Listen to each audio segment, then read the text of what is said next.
తెలంగాణ భవన్లో బీఆర్ఎస్ అధినేత కేసీఆర్ అధ్యక్షతన బీఆర్ఎస్ ఎల్పీ సమావేశం కొనసాగుతోంది. ఈ సమావేశానికి ఆ పార్టీ ఎమ్మెల్యేలు, ఎమ్మెల్సీలు హాజరయ్యారు. రేపటి నుంచి ప్రారంభం కానున్న అసెంబ్లీ బడ్జెట్ సమావేశాల్లో అనుసరించాల్సిన వ్యూహంపై ఎమ్మెల్యేలు, ఎమ్మెల్సీలకు కేసీఆర్ దిశానిర్దేశం చేస్తున్నారు.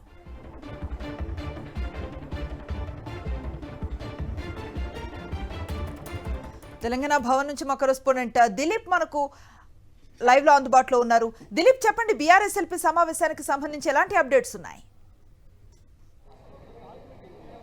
అనుశ్రీ, కాసేపటి క్రితమే బీఆర్ఎస్ అధినేత కేసీఆర్ అధ్యక్షతన తెలంగాణ భవన్లో బీఆర్ఎస్ ఎల్పీ సమావేశం ప్రారంభమైంది. ఈ సమావేశానికి పార్టీకి సంబంధించినటువంటి ఎమ్మెల్యేలు, ఎమ్మెల్సీలు అందరూ కూడా హాజరయ్యారు. ముఖ్యంగా రేపటి నుంచి అసెంబ్లీ బడ్జెట్ సమావేశాలు ప్రారంభం కావటువంటి నేపథ్యంలో అసెంబ్లీలో పార్టీ ఏ రకంగా అసెంబ్లీలో కానీ అలాగే మండలిలో పార్టీకి సంబంధించిన ఎమ్మెల్యేలు, ఎమ్మెల్సీలు ఏ రకంగా వివరించాలి అనేటువంటి దానిపైన కేసీఆర్ ఎమ్మెల్యేలకు, ఎమ్మెల్సీలకు దిశానిర్దేశం చేయబోతున్నారు. సో ముఖ్యంగా ఈ బడ్జెట్ సమావేశాల్లో ఇటు బడ్జెట్కి సంబంధించి అలాగే గత కాంగ్రెస్ పార్టీ అధికారంలోకి వచ్చిన తర్వాత ఏ హామీలు నెరవేరుస్తామని ఏదైతే హామీలు ఇచ్చారో సో వాటిపైన కూడా దిశానిర్దేశం చేయబోతున్నారు. సో ముఖ్యంగా బడ్జెట్కి సంబంధించి కూడా రేపు గవర్నర్ ప్రసంగం ఉండబోతుంది. ఆ తర్వాత బడ్జెట్ ప్రవేశపెట్టబోతున్నారు. సో ఈ బడ్జెట్ సమావేశాలకు రేపు కేసీఆర్ హాజరు కానున్నారు. అలాగే బడ్జెట్ ప్రవేశపెట్టే రోజు కూడా కేసీఆర్ హాజరు అవుతారు. ఆ తర్వాత మరి సమావేశాలకు కేసీఆర్ హాజరు అవుతారా లేదా అనేది చూడాలి. గతంలో కూడా బడ్జెట్ సమావేశాలకు కేవలం ఒక్కరోజు మాత్రమే కేసీఆర్ హాజరయ్యారు. సో ముఖ్యంగా బడ్జెట్కి సంబంధించి కూడా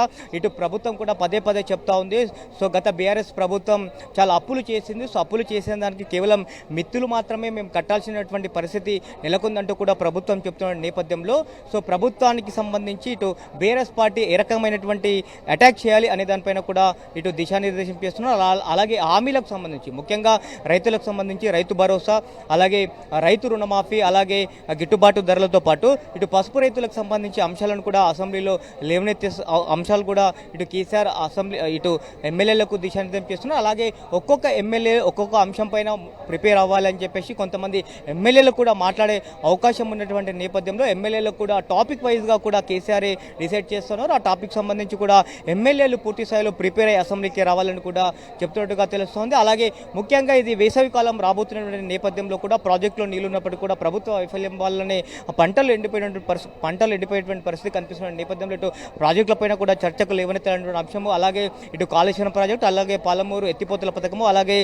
ముఖ్యంగా ఎస్ఎల్బీసీ విషయం. సో ఎస్ఎల్బీసీ ప్రమాదానికి గత ప్రభుత్వ వైఫల్యమే కారణమంటూ ప్రస్తుతం ఉన్నటువంటి ప్రభుత్వం ఆరోపణలు చేస్తున్న నేపథ్యము, అలాగే గత బీఆర్ఎస్ ప్రభుత్వం మేము అత్యధికంగా ఈ యొక్క టన్నెల్ని తవ్వామని చెప్తా ఉన్నది. ఏదైతే నిపుణుల సూచన మేరకే ఆపాము టన్నెల్ తవ్వేది అని చెప్తుంది. అయితే ఎలాంటి దానిపైన అవగాహన లేకుండా మళ్ళీ పనులు ప్రారంభించింది. ప్రమాదానికి కారణం ఈ ప్రభుత్వం అంటూ కూడా ఇటు బీఆర్ఎస్ ఆరోపిస్తుంది. ఈ నేపథ్యంలో ఎస్ఎల్బీసీ టన్నెల్ విషయం కూడా చాలా పెద్ద ఎత్తున కూడా చర్చలు లేవనెత్తాలంటూ కూడా తెలుస్తూ ఉంది. సో దీనికి సంబంధించి కూడా ఇటు ఎమ్మెల్యేలకు కూడా కొన్ని సలహాలు, సూచనలు కూడా కేసీఆర్ చేస్తున్నట్టుగా తెలుస్తుంది. అలాగే ముఖ్యంగా ఇటు హామీలో భాగంగా 6 గ్యారంటీ హామీలో భాగంగా మహిళలకు ఇచ్చినటువంటి హామీల విషయంలో కూడా ప్రభుత్వం విశ్రమిస్తుంది. కాబట్టి ఆ హామీల విషయంలో తో పాటు అలాగే నిరుద్యోగుల సమస్యను కూడా లేవనెత్తాలి అనేటువంటిది కూడా చూస్తున్నటువంటి పరిస్థితి కనిపిస్తుంది. సో మొత్తం మీద అసెంబ్లీలో ఇటు ఏ రకంగా ప్రభుత్వాన్ని ఇరుకున పెట్టాలి, అలాగే ప్రభుత్వం కూడా ఇటు బీఆర్ఎస్ పార్టీని ఇరుకున పెట్టే ప్రయత్నం చేస్తే ఏ అంశాలపైన ఎవరెవరు మాట్లాడాలి, ఏ రకంగా సమాధానాలు ఇవ్వాలి అనే దానిపైన కూడా ఇటు కేసీఆర్ పార్టీ ఎమ్మెల్యేలకు అలాగే ఎమ్మెల్సీలకు దిశానిర్దేశం చేస్తున్నారు. సుదీర్ఘంగా ఈ యొక్క సమావేశం కొనసాగే అవకాశం ఉంది. సాయంత్రం 5 గంటల వరకు అయితే సమావేశం కొనసాగుతున్నట్లుగా మనకైతే సమాచారం అందుతుంది. Thank you Dilip.